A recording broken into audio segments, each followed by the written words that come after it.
Before I welcome our guest, I'd first like to introduce myself and those in the room, and welcome all of those of you who are watching online. You won't be able to see everyone who's in the room here today, but you will hear their voices and their questions. We also plan to take questions from you. To submit, please visit sunsentinel.com/Crist. I'm Rosemary Goodrow, the editorial page editor of the Sun Sentinel, and I'm joined today by fellow editorial board members Gary Stein, Doug Lyons, Daniel Vasquez, and editor Howard Saltz. Also with me today are political reporters Tony Mann, Brittany Wallman, and Dan Sweeney, as well as our local columnist Mike Mayo, social media coordinator Jermel Pridgeon, video editor Sarah Dussault, and Matthew Herron. Though our reporters will help ask questions today, the Sun Sentinel Editorial Board is an independent part of the paper that makes endorsements in political races. We consider it a public service to help you know what we think after examining the candidates' records, interviewing them, and talking to people who know them. Because we ask tough questions and go beyond the sound bites, some politicians choose not to visit editorial boards. There's a risk, no question, especially as we've opened up our process. But today, in the hot seat, is former Governor Charlie Crist, who asked to come see us. So welcome, Governor Crist. Thank you. Thank you for coming in today. I'm happy to be here. We'll get to the differences between you and your primary opponent in a minute. But first tell us, why does Governor Rick Scott not deserve to be reelected? For a lot of voters, the paramount issue is jobs. And during his first term, he has, unemployment is down and the economy is growing. So given that, why should voters change course? Because we deserve better than just that. I think we're getting by as a state, but I think we can do a lot better. I really do. And there are several things that Governor Scott has not done that I really think could be enhancing the job picture in Florida and reduce unemployment even more. Number one, he should invest in education, not just in an election year, but should do it every year. And I'm very disappointed that in his first year he cut education by $1.3 billion. It's hard to produce a quality job for Florida's young people if you don't invest in education. And then the second year, we have an intern here from University of Florida. He cut higher education by over $300 million. Again, you can't produce good paying jobs for the future of our state if you decimate your funding of education. It's just fundamental common sense to me.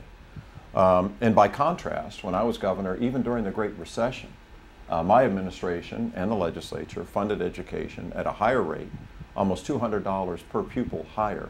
And if you factor in inflation, it's about a $1,200 difference more during the recession under Crist than under Scott, when they have almost a $3 billion surplus. So the priorities are all messed up in terms of creating jobs. In addition, I think we need to be more innovative about the jobs that we create. I'm going to talk about that later today, as a matter of fact, and some of our policy rollout that we are continuing from last week, where we talked about the first day of fairness and executive orders that I would sign to bring about some fundamental fairness for our fellow Floridians, and they deserve it and they need it. Among them, minimum wage. We need to increase it. Equal pay for women, extremely important. These kind of fundamental things that are not happening. Transparency, for crying out loud. Which is very important not only to you, but to your readership and people who follow on the internet. To not have great access to your state government is appalling. And I think it defies the First Amendment, frankly. I think people have a right to know what their government is doing. They have a right to know who their governor is meeting with, where he is traveling, instead of having all that redacted from his schedule. I mean, it's the first time it's been this secretive. And a secret administration is not good for anybody, especially in the Sunshine State, which has a great tradition of being open and transparent. There's some concern, though, about government telling business how much they should pay their employees. Businesses are concerned. You know, maybe they won't apply for contracts if government tells them how much they have to pay. But you propose raising the minimum wage and raising the living wage. Why is that? Because it's the right thing to do. You know, I don't fly around on a private jet, and I don't just talk to heads of corporations. I talk to people throughout the state of Florida. I talk to them in the public supermarket, at the Winn-Dixie, at the 7-Eleven, the Circle K, you know, whatever it is, my church.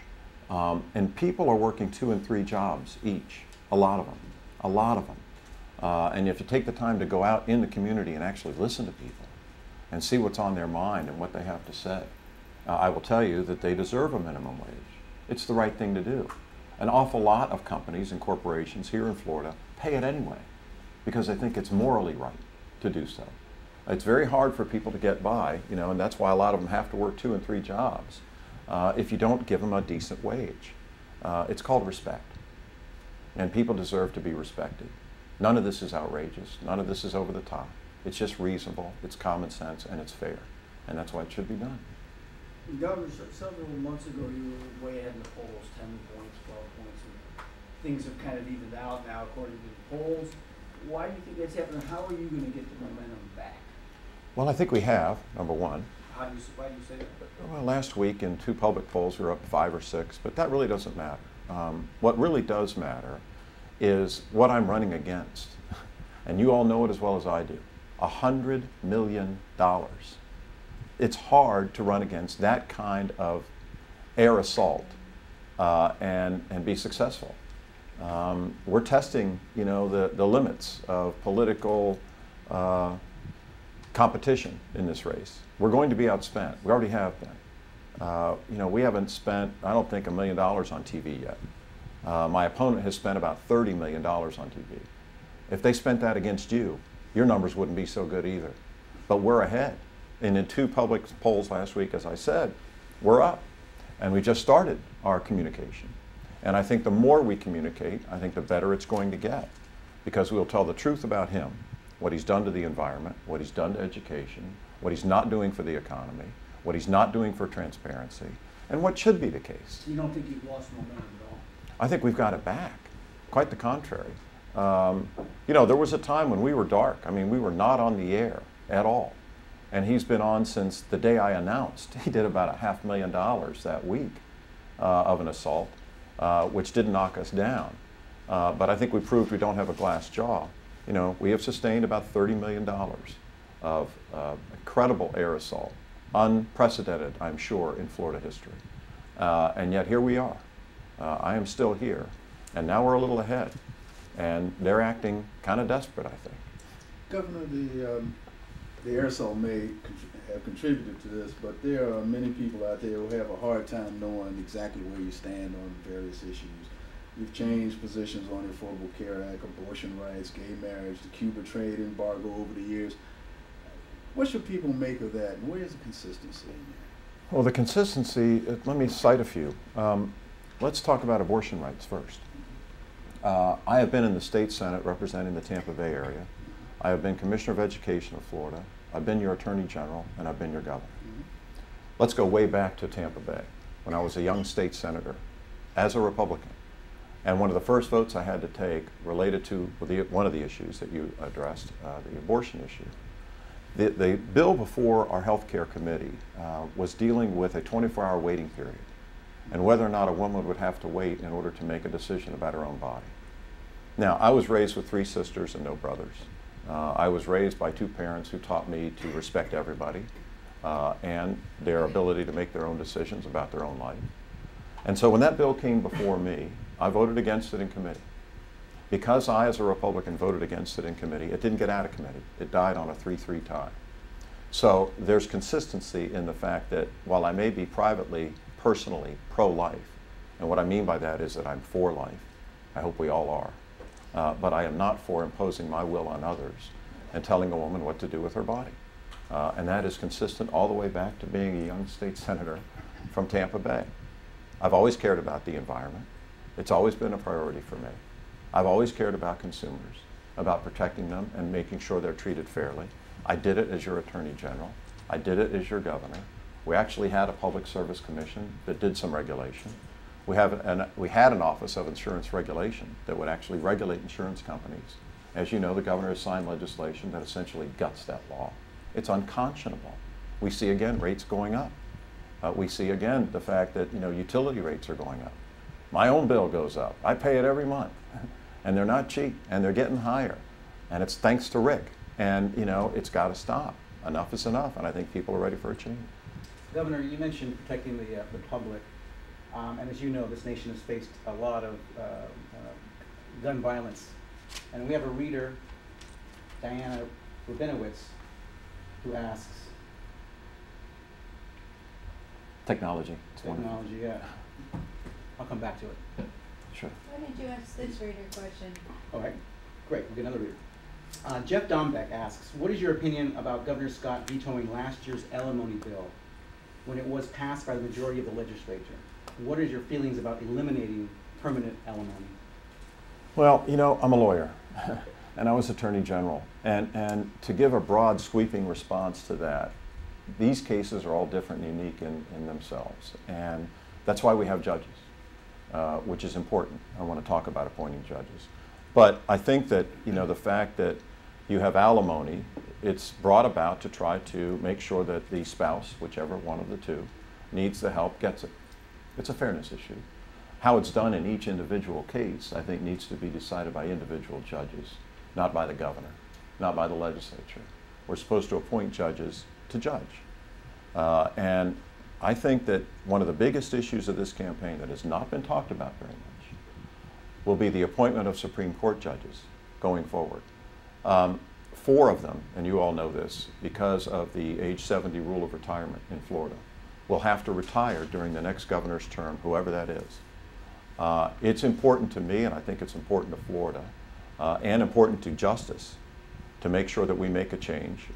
Don't have Governor Scott appointing ideologues to the bench, as he has been doing throughout the state. He has not had the opportunity to appoint a Supreme Court justice.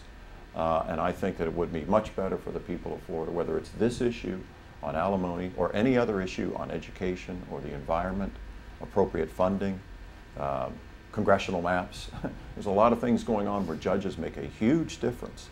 And making sure that we have people that are appointed to the bench that are compassionate and that are caring and that aren't Tea Party judges, I think is something that's very important in this election, and I hope you'll focus on it some more as we go forward. On that alimony bill, do you agree with his veto of it, or would you have signed it? I'd have to review the bill, Tony, to be honest with you. I haven't looked at it in a while. Governor, there's been a lot of discussion about your refusal to debate your Democratic opponent, man, Rich. Do you think it's disrespectful not to debate, man? No. What do you think are your main policy differences? Go to the debate first. Why you haven't debated it? I don't have the time. Pardon me? I don't have the time. I'm running against Rick Scott. It is a Herculean effort. It's a $100 million onslaught. And running against somebody like Rick Scott is not an easy undertaking. Not many are doing it, as you can see by the field of candidates. And I think I've decided to do it because out of a love for Florida. And while it's difficult, I'm also focused. And I am focused on beating him because I think it's a duty that I owe to the people of the state. I think he's been terrible for Florida, and it breaks my heart. And I hope that he would do better because I loved Florida when he came in. But to see him turn down high-speed rail, not lift a finger to get Medicaid expansion done, do what he's done to our environment, do what he's done to education. I mean, you know, the judges I just touched on. You know, I just think it's all wrong. The priorities are off. We need somebody that's, I think, applies more common sense to all of these issues as a governor, and I'm focused on that, and I have to be. I'm an old quarterback, and I know how to get in the end zone. You didn't have time to debate, man, Rich. Yeah, well, you know, preparing for debates is not an easy thing. I don't know if you've ever done it. Might that have helped you, though, in the fall, if you had to debate Rick Scott? I don't think so. I'm preparing to debate him, and I'm looking forward to it. But with all due respect, I mean, you acknowledge you do have a primary on August 26th. Right? So does he. Okay. Okay. And man, Rich, I mean, you are a former Republican. You're trying to come in now as a Democrat, and don't you think you can alienate a lot of the base and the progressive wing of the Democrats? And don't you need every vote possible come November? And by basically ignoring your opponent, how is this going to help you capture that wing of the party? Well, I think it's going to be fine. I really do. And you know, I'm talking about issues I think that people truly care about. They're issues I've talked about my entire career. About being fair to people, about staying out of their private life, about making sure that we have somebody that understands education. I vetoed Senate Bill 6 for crying out loud. You know, I think I've got my bona fides proven. I vetoed the abortion bill, that would have required a ultrasound on women. I've done these things. So people can judge me by my deeds. We'll have the opportunity to communicate a lot in the next 20 days or so before the primary, and a lot thereafter, I hope, the people willing. And that day we'll find out what they feel. Well, why shouldn't Democrats go with the lifelong Democrat as opposed to the guy who was a Republican when he was elected governor less than 8 years ago? I think they'd like to win. And again, it gets back to being able to communicate effectively, being a known entity to the whole state, having the resources to communicate against somebody who's got limitless resources, and agreeing with their values. And I do all of those. At least I'm trying. Do you have any regrets about leaving the governor's office? No, I don't. It was not an easy decision to decide whether or not to run for re-election or for the United States Senate. Mel Martinez stepped down as a U.S. Senator, a friend, and it seemed to me that the administration in Washington was having a tough time getting things accomplished. Sadly, that hasn't changed. I think it's gotten worse. What we had done during my first term as governor was exactly the opposite of that. We all worked together. Republicans, Democrats, independents, in the House, in the Senate. We got a lot of good things done in a very difficult time. We got Florida through a tough patch. And I wanted to bring some of that cooperative spirit to our federal government on behalf of my Florida. And so I thought I could help Florida and my country if I had the honor of being elected to the U.S. Senate. It didn't work out. Here we are today, and maybe I'll have a chance to serve you again. The Governor Scott's campaign is painting your departure as kind of cutting and running and leaving Florida in a bad state, and then comparing his 4 years to how Florida looked when you left. What would you like people to know about that? Well, let's look at how Florida looks under Rick Scott. Education's a mess. We've had 4 commissioners in 4 years. The cuts are $1.3 billion, $300 million to our universities. We created a university that we don't need, sapping more resources from the universities we already have in order to make a state senator happy in Central Florida. I mean, look what's happened to the Indian River Lagoon. I mean, he's talking about helping the environment the past couple days. He's decimated the environment. One of the things that he could have done that he did not do was the discharges out of Lake Okeechobee. You all are very familiar with that down here. Well, I was too. When I ran in 2005 and 6 for governor before, I visited all parts of the state, and whenever I was on the southwest coast or the southeast coast, a little north of us here, I would see the St. Lucie River, the Caloosahatchee River, and how messed up it was. And so I'd ask the locals, I said, what happened? And they're like, well, they have these discharges out of Lake Okeechobee that are so polluted, it's ruining it. I mean, we've had record manatee deaths this past year. Kids can't swim in the Indian River Lagoon, they get sores. Same thing's happening on the west coast over near Cape Coral and Fort Myers because the discharges have come back again. When I was governor, I stopped them. And guess what? The Caloosahatchee and the St. Lucie River started to get clean. It's amazing what Mother Nature can do if you just give her half a chance. Rick Scott gets elected, breaks my heart, starts the discharges again, and screws it all up. I mean, there's just so many reasons why I think we need a change. Florida deserves better. I'm an optimist. I think that's going to happen. And I hope to have your help to get there. Could you elaborate a little bit on that, particularly on the Everglades restoration and the water policy, which is becoming more and more important an issue? I just want to talk a little bit about the differences between you and Rick Scott. And one of your signature initiatives was that deal with U.S. Sugar. Do you regret that? No. Why would I regret trying to preserve the Everglades? I think it was the right thing to do. It came a little financially difficult because we had the collapse. So we had to scale it back. But we still got tens of thousands of acres in public land as a result of entering that transaction. It's unfortunate, I think, now, what we see about Governor Scott and his travels to Texas and hunting on the King Ranch and appointing people to water management districts that, it's kind of like having to, chicken guard that hen house. I mean, it's just unbelievable what we saw exposed last week. But it is believable. It's a pattern of practice of Rick Scott's administration. You know, it's cronyism, and you know, it's pay to play. And you know, people give huge contributions and they end up getting huge state contracts. I mean, over and over again we see it, whether it's an insurance company or whoever it might be. Favorable treatment, you know, to an industry. It's got to stop. Governor, if you're elected, you would be dealing most likely with a very heavily Republican legislature. How would you deal with that? Same way I deal with anybody. You know, look them in the eye, talk to them about what's important, that we're in this together, that, you know, we don't and shouldn't come here as Republicans or Democrats, but as Floridians, that we have to improve education, we have to improve our economy, we have to do things that improve our infrastructure and transportation opportunities around the state. We've all been sent here to do a job to help people out in this state that are counting on us to get it done and get it done right. And we need to put away party labels and do what's right for the people of our state. And that's how I would do it. You can make that work.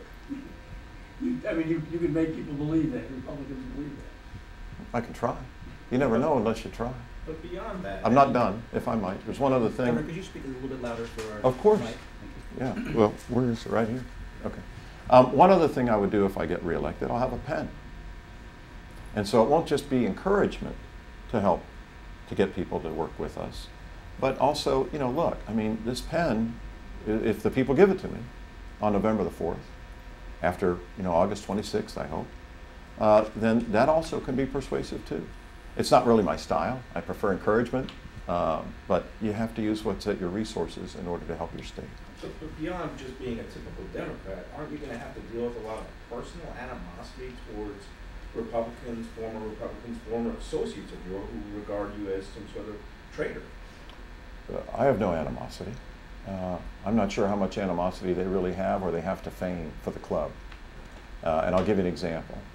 A couple days ago, I ran into a Republican leader in the Florida legislature at an airport, and it could not have been more cordial because there was nobody you had to put a show on for. And I'm an optimist, Mike, and I believe that most people are pretty decent. Well, on a personal level, like you and George Lemieux, how is that going? I mean, here's a guy that you called the maestro, a former campaign coordinator that you appointed to the U.S. Senate, and then now, I mean, how do you get along with him? Is he somebody that you have a personal relationship with? Not really, no. Some things disappoint you. That one's a disappointment. But there aren't many of those. Do you think you think George is putting on an act for the putting on a show? I haven't seen him do much lately in that vein. He was the person who helped negotiate the compact with the Seminoles. Gambling is a big issue, and it's a big issue in South Florida. Would you like to see the governor, how should Florida deal with gambling? Should there be destination casinos? Should the compact with the Seminoles be renegotiated along similar lines? How do you see the future of gambling in Florida? Well, it remains to be seen. We have a lot of gambling in Florida. I mean, let's be honest. We have horse racing, we have dog racing, we have bingo, we have what the Seminoles do. I mean, there's gambling all over the state. So let's be honest with ourselves first. So it's here.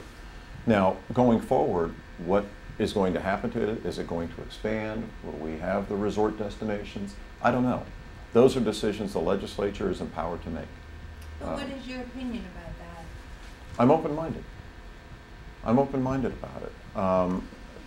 You know, I care about Florida continuing to be a place that's wonderful to live, a great place to work, many opportunities for many people, and, you know, a place where, you know, people in government don't tell people what to do in their private life. So I'm open-minded about it. I haven't reached any hard and fast conclusions on what I think is best. You know, if I win, that might be something I'd have to do fairly soon. As you know, the compact comes due in 2015. That's not far away now. So I would want to sit down and talk with people from different segments of those industries, find out what their ideas are, just to have a tangible view of what they're proposing, see if that looks positive or negative to Florida's future. Let me push you on that, because that answer's kind of, I hate to say it, but that answer's kind of squishy. you dealt with the Seminoles before.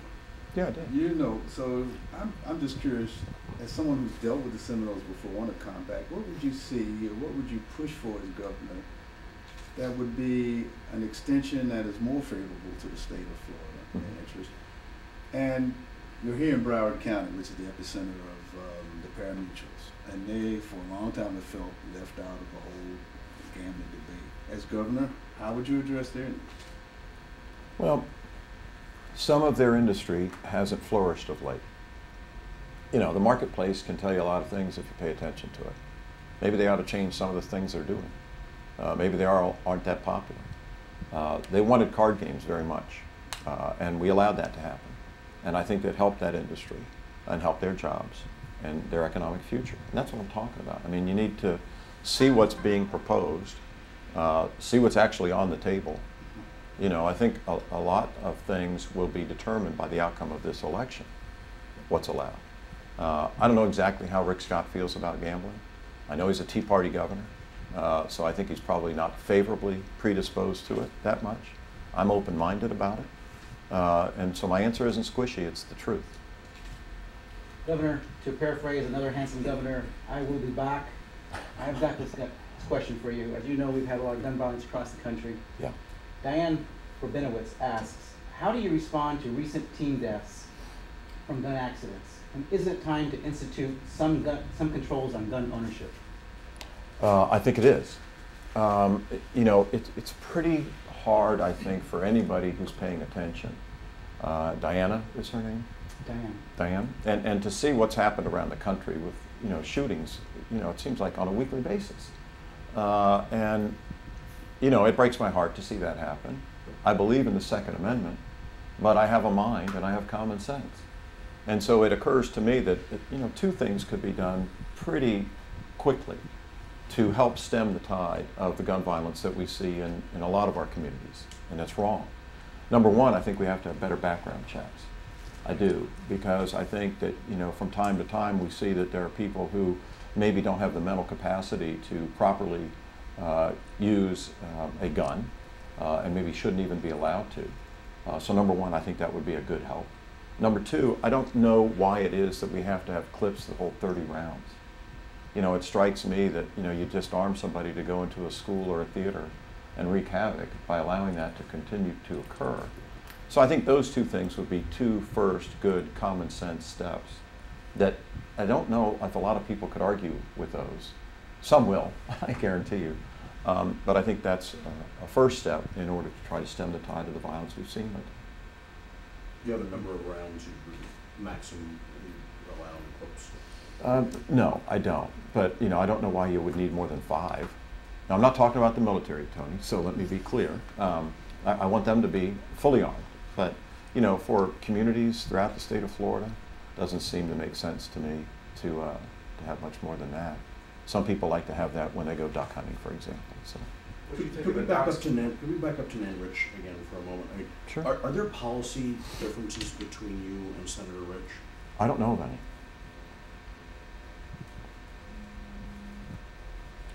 Mike. What do you think of the Docs versus Glocks ruling, the appeals court ruling that upheld the restrictions on doctors asking about gun ownership? I don't like it. I think you editorialized about it yesterday, and I liked what I read. It seems to me, my dad's a doctor, so I guess I have a little bit of a bias in this area. You know, the doctor-patient relationship is a almost sacred relationship where, you know, information should be exchanged openly and honestly. And why there should be a restriction in one area over another, it doesn't make a whole lot of sense. You talked about Governor Scott, some of his appointees and pay to play. Back when you were governor, you appointed somebody to a local judicial nominating commission named Scott Rothstein. And he testified at a associate's trial earlier this year. At that trial, you know, he basically portrayed a picture of basically him being able to get you on the phone at any time and to basically do his bidding. Are you aware of those comments, and how, I mean, how would you like to respond, and how much of an issue do you think this is going to be come general election time, especially with the negative campaigning? Yeah. Well, number one, it's just patently false. People paint a picture of the delusion they have in their own mind of what things may or may not have been. I'm an honest man, Mike, and people can't pay me to appoint people, and never have, and they never will. And that's where that is. So it's a non-issue. I'd like to go back to the issue of jobs. It is such a big issue in the campaign, our economy. And the governor is running on his record of growing jobs. You mentioned the importance of education, but that seems longer term. What can a governor do to stimulate the economy and grow jobs in Florida? Well, you can engage in conversation with people who are interested in doing just that, and try to attract them to your state and give them an opportunity to see that this is a place where it's worthwhile to have your business, it's worthwhile to grow your existing business. I'll give you one example, just another Rick Scott disappointment this week. I had the occasion to meet with a guy named Elon Musk not long ago in California. He's the one who developed the electric car called the Tesla. He also has developed a company called SpaceX that is launching rockets, still from Florida. But they announced, I think yesterday, that they're going to start to do a lot more in Texas now. I see that as a failure. It seems to me that if you realize those kinds of things naturally should be in Florida, then you go and you engage in conversation with a guy like Mr. Musk, and you say, Florida would love to have you do more here. You've already got a foothold here. You're working over at the Cape, but for some reason, and I don't know what kind of effort Rick Scott put into it or did not put into it, I only know the end result, and they're going to Texas. So maybe the other Rick, Perry, did a better job, you know? And so I think you have to have effort. You have to identify industries that are already here that should be enhanced. We've got some of the best engineers on the planet near the Cape. And why we wouldn't put every single effort into expanding the space program in Florida, and instead of allowing it to go to Texas, is beyond me. But that's just one example. Another example is, why wouldn't you expand Medicaid? There are studies that show that that one good decision would create between 63,000 and 120,000 jobs. Talk about jobs. You know, why would you not accept high-speed rail? That also would have, if estimates are correct, tens of thousands of new jobs for Florida, almost $2.5 billion more. The Medicaid expansion, $51 billion more over 10 years. You know, those are some pretty quick, immediate, concrete, specific things that I would do different from Rick Scott that would create hundreds of thousands of jobs. How would you get Medicaid expanded? I'd call a special session if I won, after I got sworn in, and I would try to convince the legislature, as we just talked about a little bit ago. There are people out there that are suffering. Almost 1 million of our fellow Floridians are not getting health care again today because the legislature and Rick Scott didn't act and didn't get it done. And as a result of that, you know, how can you feel good about, you know, looking at yourself in the mirror? I mean, you're supposed to be public servants, members of the House and the Senate. Come along, do what's right. Let's get this done for the people of Florida. Forget about the parties. Remember the people. They're counting on you. They need your help. What makes you think they'd go along with you? I mean, So- there doesn't seem to be any interest, certainly in the House, in Medicaid expansion. Well, we're going to have a different speaker. I think that was one of the big problems last time. I think the new speaker might be more open-minded about it. But Tony, you know, there's only one way to find out. You got to try. You don't know what you can do unless you try. They haven't tried. You also mentioned doing everything that could have been done on SpaceX. You did everything you could to get digital domain to Florida, and that didn't turn out very well. I mean, were you wrong in your actions trying to get them here and giving them all the handouts they got? Not everything you do in life is going to be a success. You know, I've not succeeded at everything I've tried. Certainly neither has Rick Scott. I mean, he was with a company where the board basically kicked him off, got rid of him. They got fined $1.7 billion for Medicare fraud. And I've had some missteps, but that's a whopper. I've never had anything like that in my life. And I may have known Rothstein, but Rick Scott's the one that's got the guilty thing here with his company directly. So, you know, you make mistakes in life, but you don't stop trying to do things because you may have failed at something in the past. We had hoped the film industry would come to Florida. I still am hopeful that that will happen. Not all of them are going to be winners. But if you keep trying and you keep going up to the plate, sooner or later you're going to start getting on base and you're going to start to hit some home runs. So did you do anything wrong when it came to digital domain? No. Let me follow up on that. All I question. did was try. Let me follow up on that question because digital domain is your bane.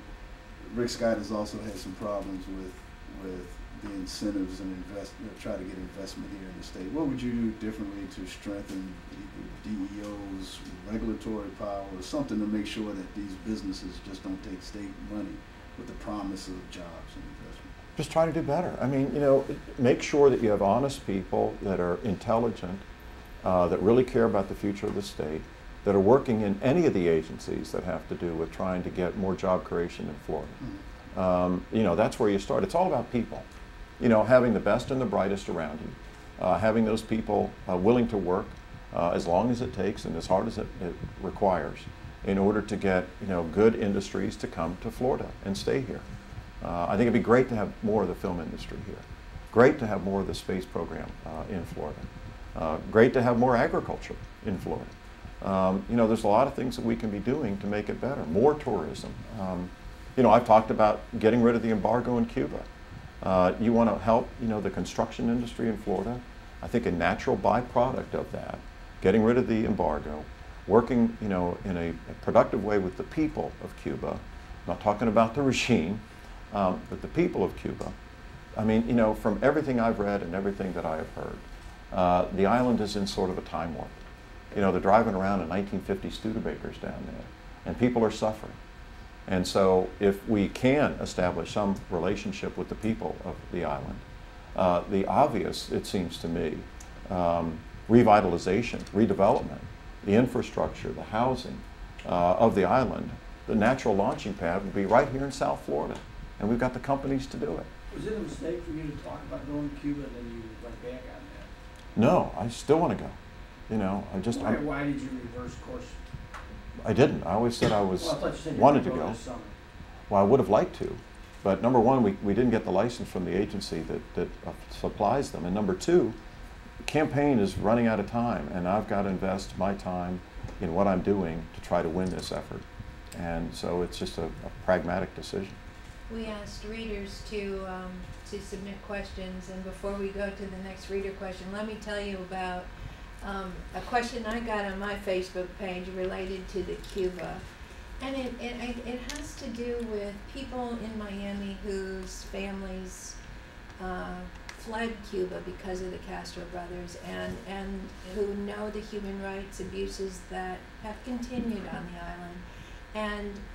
And they're not supportive of ending the embargo and are disappointed that you want to have relations with the Castro brothers. No, that's not a true statement, Okay. Rosemary. I didn't Okay. say I want to have relations with the Castro brothers. Or No, you please don't wanna- put words in my or mouth. go visit Cuba.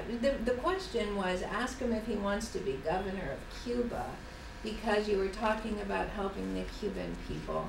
So I guess my question really gets at for Cubans in Miami who continue to know the abuses, what do you say to them? It's been that way for over 50 years. This plan has not worked. I don't want that to continue. We have, around the globe, as a nation, been able to make the quality of life for people in other countries better by establishing relationships. The Soviet Union was an example, and there's many around the globe. This embargo went into place over 50 years ago. It hasn't worked. They're still there. Logic would tell you that the definition of insanity is continuing to do the same thing and expecting a different result. It's not working, And so out of compassion for the people that are there, that are suffering, we, I think, should try something different to move forward. All right, let's go to a reader question. We have a very good question from a smart Sentinel reader, Stephen Brown. Stephen wants to know, what is your plan to raise taxes? I don't have one. We have, as I mentioned earlier in our conversation, almost a $3 billion surplus this year alone. We just have to invest it wisely. Rick Scott has not seen fit to invest it, in my opinion, enough in education, not enough in infrastructure. When you have those kinds of surpluses, I don't think you need to talk much about raising taxes. What's the point? You need to live within your means, just like families across Florida do. And you need to spend the resources that you have wisely for their benefit. What would you do differently in spending in education or infrastructure? More. I would spend more on infrastructure, more on More. education. I On would have what? taken high-speed rail. But let's talk about rail for a minute. This all aboard Florida thing, I'm not going to denounce it, but I have serious concerns about the whole thing. We have a governor who turned down the fast, clean rail and now seems to embrace wholeheartedly the slower, noisy, it was at 32 trips a day rail down the East Coast. And it seems like a lot of people on the East Coast aren't real interested and aren't all aboard.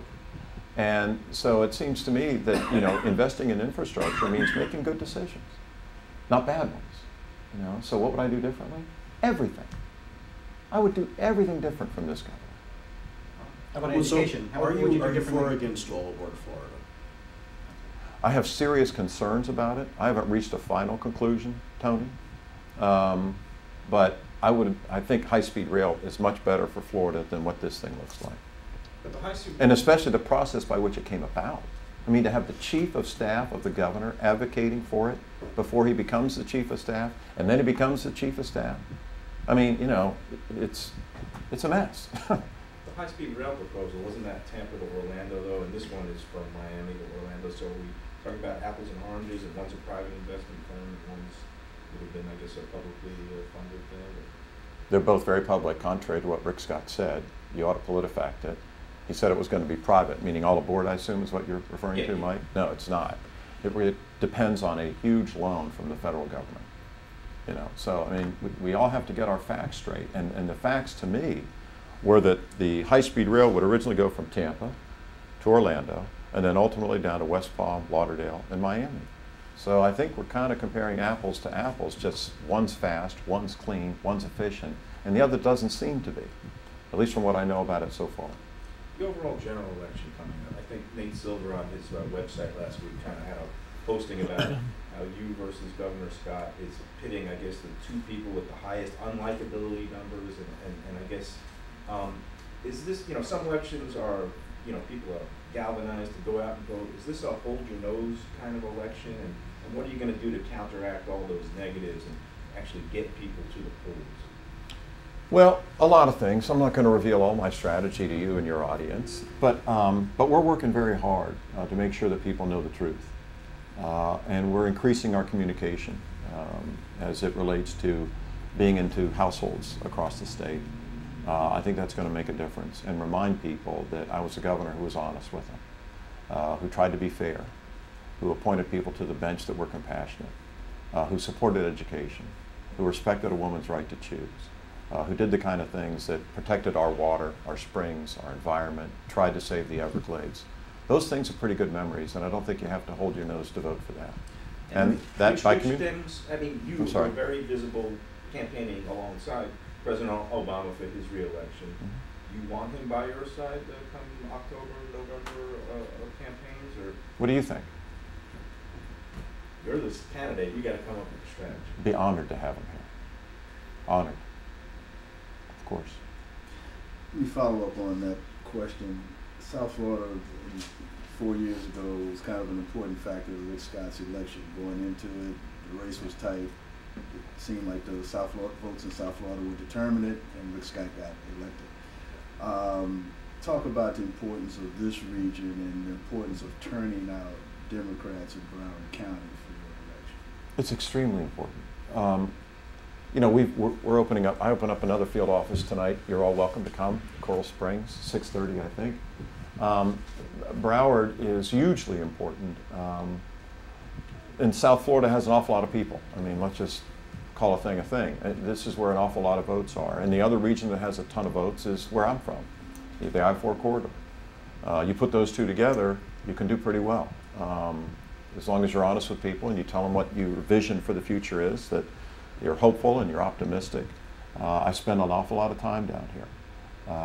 I've also been to the Panhandle. I'll be in Jacksonville later this week, but it's a big state. There's a lot of territory to cover. But I spend an enormous amount of time down here. If you're elected, would you want the state to continue its fight against same-sex marriage? No. I don't think the state or government has a role in telling people who to love or who to marry. And I know the Attorney General's been on that fight, and I hope we have a new Attorney General after November 4th. You know, I think that our society has moved rapidly in this area. I have. The President of the United States has. And I think a lot of the credit and the change in society's view of gay rights should go to President Obama, frankly.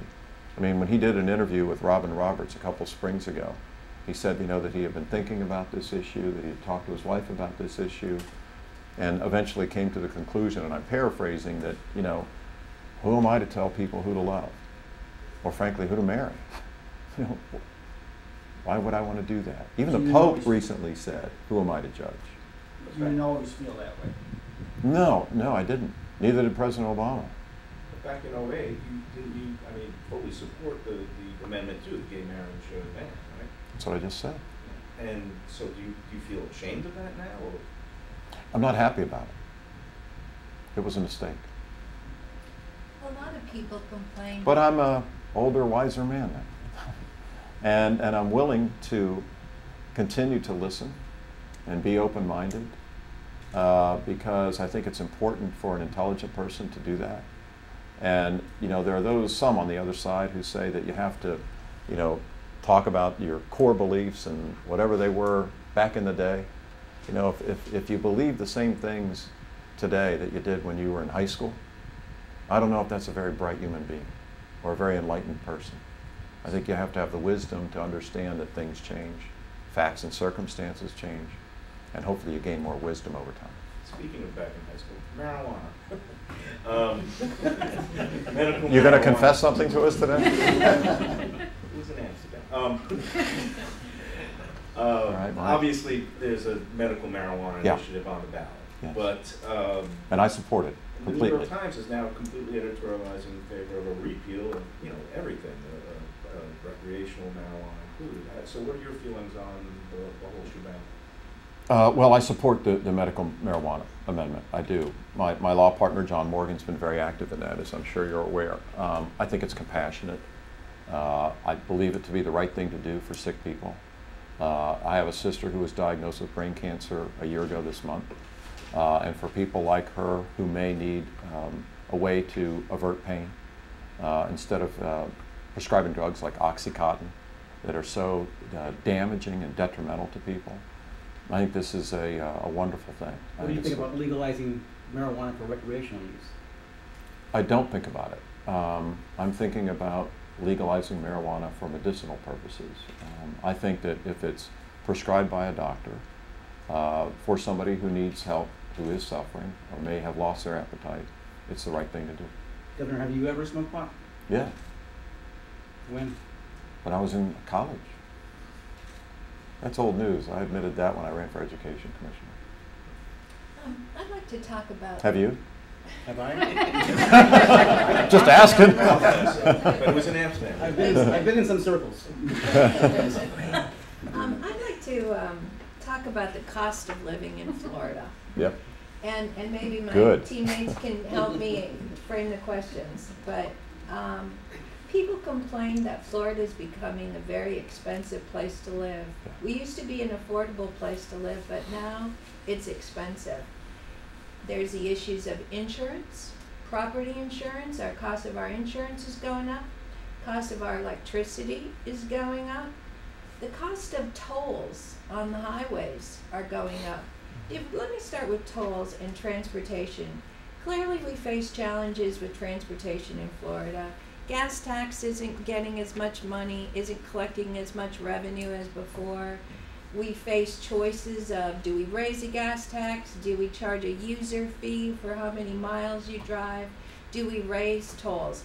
First off, do you see tolls and increasing tolls as a tax increase? Well, it's a toll increase, that's for sure.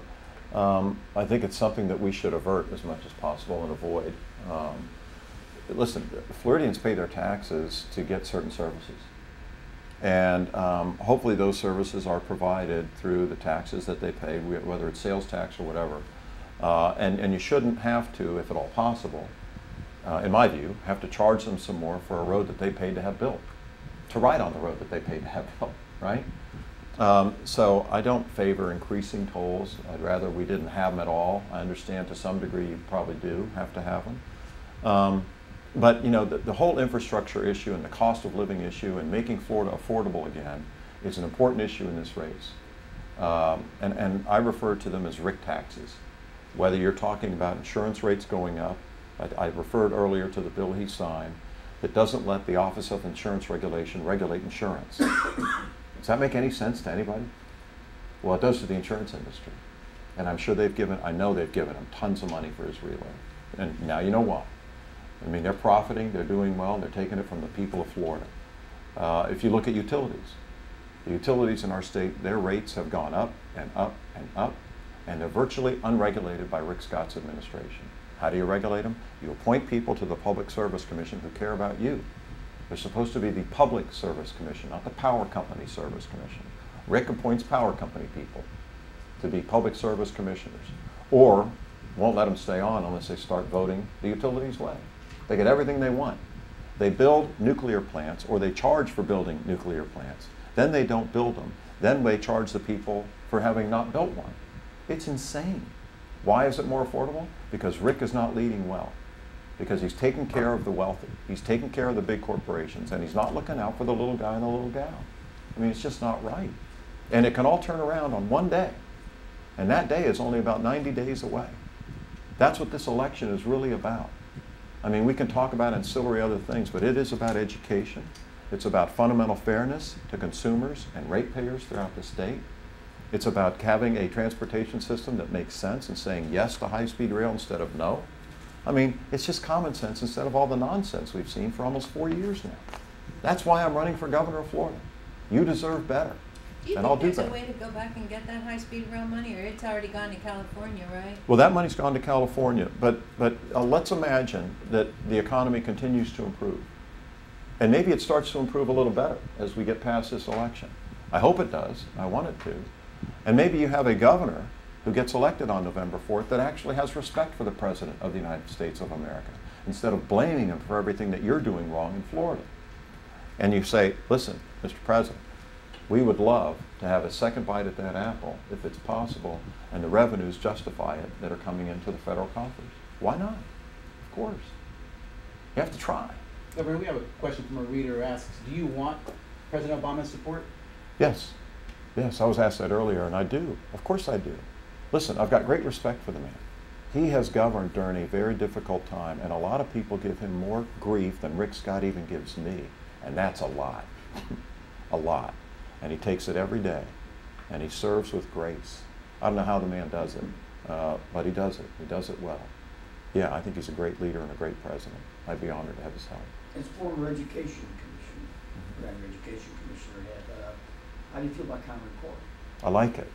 I think, you know, those kinds of standards are appropriate. If we're going to be able to measure how Florida's doing vis-a-vis other states, you know, how can you do that if you don't have some kind of a common standard that you can apply? This governor's been all over the map on this issue too. I mean, this is an issue that Arne Duncan, the U.S. Secretary of Education, and my predecessor, Governor Jeb Bush, a Republican and a Democrat, agree upon. Yet Scott can't go there because he's a Tea Party governor, and they react negatively if you take anything that the federal government says. You gotta have an open-minded governor again. You gotta have a little enlightenment. Common Core is just one of a multitude of examples we've talked about today where that needs to happen. A couple of crime-related things. Do you support the death penalty?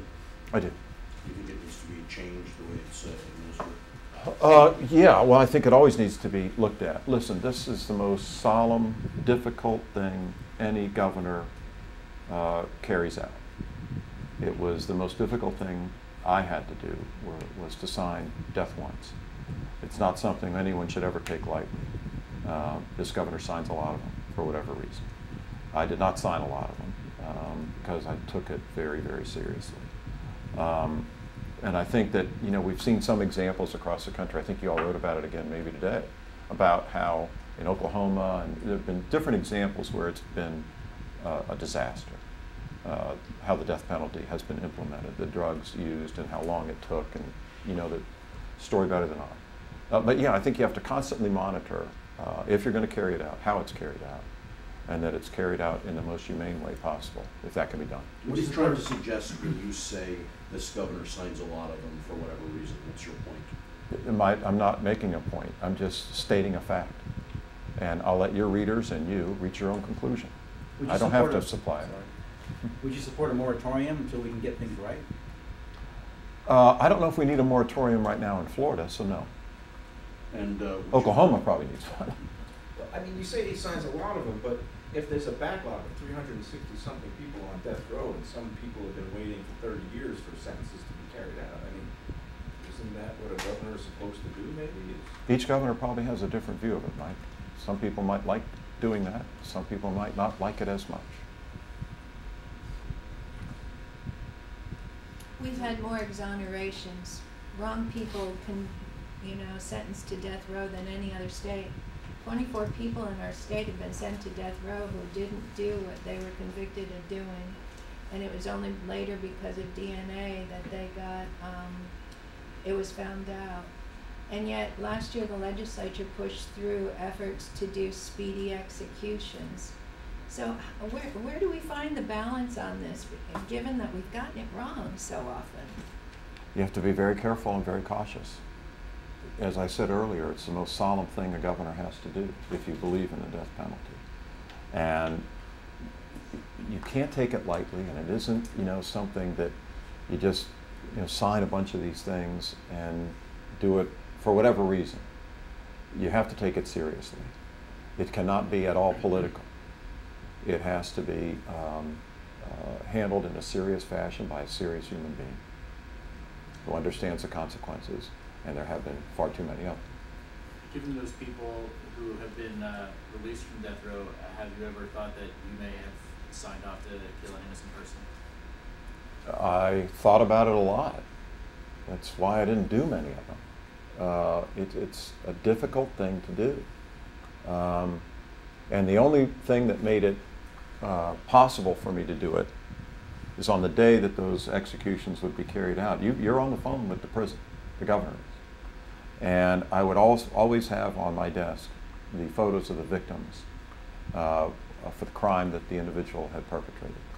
And being able to reflect on that gave me the strength to go forward with the act and tell the warden, do it. So, no, I don't think so. But because of the history of what has happened in Florida, it is something I've never been gleeful about. Let me get philosophical for a minute. You used to be known as Chain Gang Charlie. What happened to that guy? Do you still embrace that nickname? Yeah, it's fine.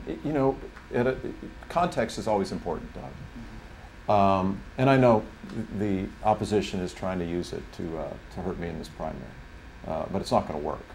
And I'll tell you why. In 1995, when we passed that, the co-sponsor of it with me, you won't believe it, was Robert Wexler. So you had a Republican and a Democrat. Now, the reason we thought it was important to do it, it was symbolic, let's face it, but symbols can make a difference. The reason we did it was at that time in Florida history, we were #1 in violent crime in America. #1. Every 3 minutes and 45 seconds, there was another rape, another robbery, or another murder in our state. That's awful. And we had gained an international reputation for it. I remember at one point, Governor Childs was in Miami and got out of his SUV and literally put on a bulletproof vest. And that made CNN news. That's where we were. So we had to make adjustments to our criminal justice system to make sure that civilians got justice too. And so one of the things I did in addition to that amendment was the Stop Turning Out Prisoners law that mandated that criminals in our state would have to serve at least 85% of their sentence because they're only serving about 20. So we're letting bad people out, and all of a sudden we got to be #1 in violent crime in America. Something had to be done to address a problem. So yeah, I still believe in safety. I still want our kids to be safe in school. I still want our communities to be safe. I still abhor drive-bys and things like that. But I also understand forgiveness. And that's why when I was your governor before, I led on forgiveness. I led on automatic restoration of rights of former nonviolent felons. And we got it done. And my former Republican said, why'd you do that? I said, well, it's a very simple concept. And it is forgiveness. I believe in it. I was raised and taught to believe it. Most of us are. Well, when Rick Scott gets elected, what does he do? He throws it away, along with the Attorney General. I think you have to wait 5 years to even apply to get your rights restored now. Those people don't get the second chance. They can't get a license. They can't vote. Are they suppressing voting? Are they suppressing forgiveness? What are they doing? It's wrong. For me, it's never really been about right versus left. It's more been about right versus wrong. Everything they're doing is wrong. And they're trying to act like they want to do something right because we're 90 days from the election and they know it's coming. Can we talk about sea level rise and climate change for a second? Down in Miami Beach now they've taken some proactive measures imposing additional storm drainage fee to kind of start building some new pumps. How much of the responsibility do you think the state government should bear on some of these infrastructure changes that are going to be required over the next 3 or 4 decades? We should help, no question about it. But there where you're talking more about the symptom than the problem, unfortunately. Important symptom, I get it. I've been on Alton Road. I know it floods when it doesn't rain. But I also know that we need to be doing things to stem the tide of what's changing the climate. You know, all these gas emissions. I mean, I signed executive orders when I was your governor before to try and stem the tide of that. We are ground zero for climate change in America. I mean, you know, you look at what's happening in Florida. I mean, we're practically an island. You know, we're 3/4 there. We're a peninsula, so we're surrounded by water. So we are the most susceptible to rising sea levels of any state in the country. So with these increased burdens and increased costs, where is the revenue coming from? Where's the revenue for the state's share of its responsibility going to be coming from? Well, I'm sure that Mayor Levine, the new mayor of Miami Beach, if I win or if I lose, he'll go to the governor and say, I'd like some help doing these things with some of this infrastructure to make sure that we don't have quite the flooding problem that we do have. And God bless him, he should. You know, why not? I mean, Miami Beach is in Florida. We ought to help them. But it's coming from what pot and at the expense of what? We're at a zero-sum game now because we're not raising taxes, right? We have a $3 billion surplus. Almost $3 billion surplus. Now, when you have that kind of, I would have loved him as governor with this $3 billion surplus. I never had that delightful experience. I hope to have it soon because then you can have an opportunity to help out projects like that, increase the funding for education and our higher universities and our community colleges, make sure that, you know, we have businesses working with private, you know, companies, working with our universities so that we fill the gap of the skills that need to be filled so that people can get good paying jobs going forward instead of just, you know, jobs at a rental car company. I mean, we can be doing a lot better, and I believe we will. Earlier this year, we had FPL here, and they told us that Florida wasn't great for solar energy. What's your stance about Florida and solar energy? Are they crazy? Are they crazy? They told me the same thing when I got elected governor before. I said, you know, I'd like to bring about solar energy. They go, well, you know, we don't have enough sun in Florida. I'm like, what planet are you on? We're the Sunshine State. Now, they put that stuff out there because they like the profits they're making on the stuff they've already built. They don't want to change. I understand it. These utilities, some of them are like dinosaurs. And they've rigged the game. They don't even have to compete. You know, you can't go to Joe's utility across the street. You have to send the check to FPL, don't you? They don't compete. They don't know what a marketplace is all about. They don't have any idea about it. You know, they are guaranteed a return. And thanks to this legislature, a significant return. And this governor, a significant return. They don't build plants and we pay for them. Does that make sense to any of you in this room or watching? It's absurd. It defies common sense. So the same thing is true with solar energy. We ought to be the global leader in solar energy development. Florida, the Sunshine State. And we ought to do wind. You know, FP&L, that used to, I don't know if it's still the case, but they used to make more wind turbines than anybody else in North America. You know how many they have in Florida? None. Not one. But part of that is that people object to these windmills. They tried to put some windmills up by a nuclear plant north here, and the community raised a ruckus. So how do you balance the tension between a power company that wants to use wind turbines and neighbors that don't want to look at them? Well, you have to listen to the will of the people. That's kind of important in a democracy. So that's an important balancing point. But when it comes to solar, I don't know anybody who objects to having a solar panel on your roof so that you don't have to pay exorbitant utility bills anymore. Why aren't we doing it? Because they said it can't be done. I don't believe that. I just don't believe it. I know we have to bring our. New Jersey does some more solar than we do. Sorry. Just to put a fine point on it. And we'll wind down, and if there's any final questions from anyone, and anyone who hasn't been heard, if anyone here wants to raise a question. But before I sort of ask my final question, I want to just go back. If I might, can I yes, check something? Please. We haven't talked about diversity, and I think it's an important issue. I guess we talked about it a little bit in my relationship with our president, but I think diversity is an important issue going forward, and I've had some good conversations, direct and indirect, with Congressman Elsie Hastings. You know, the governor oversees about 24 agencies. Depending on whether they eliminate community affairs or they bring it back, it can change that number a little bit. But my commitment is to make sure that the heads of those agencies, as they were when I was governor before, be diverse. You know, and at least have 2, or I hope maybe even more, that are African American, women, you know, Hispanic. Hell, I just picked a Hispanic running mate, a woman Hispanic running mate, and she's wonderful. So diversity, I think, is important, but particularly because it shows that everybody matters, that we're all in this together and everybody's included. And in Florida, one of the most diverse states in the country, everybody should be included. And I think this administration has not done well on that front. We can do a lot better. We did when I was governor before, and we'll do it again. Thank you. Okay, yes, and I just want to ask one follow-up question on transportation. Because we do face such huge challenges with funding transportation projects in Florida, it seems that the choices are either you raise gas taxes, you raise tolls, or you put a user fee on miles traveled per car. Looking ahead, and if you're elected governor, how do you see funding the transportation infrastructure that Florida needs? Well, you could have taken $2.4 billion from the federal government and done a little bit of transportation between Orlando and Tampa originally, and then ultimately down here. Right. There's one way. You know, I mean, that's money we sent to Washington. We sent it up there. And Rick Scott wouldn't let it come back to Florida to serve Floridians. Is that what a public servant is supposed to do? Is that, you know, having your back as a Floridian who drives on I-4 like I do every week? I don't fly over it in a private jet. Right. Like the governor does. You know, maybe that's why I get it, because I live in real Florida. He doesn't.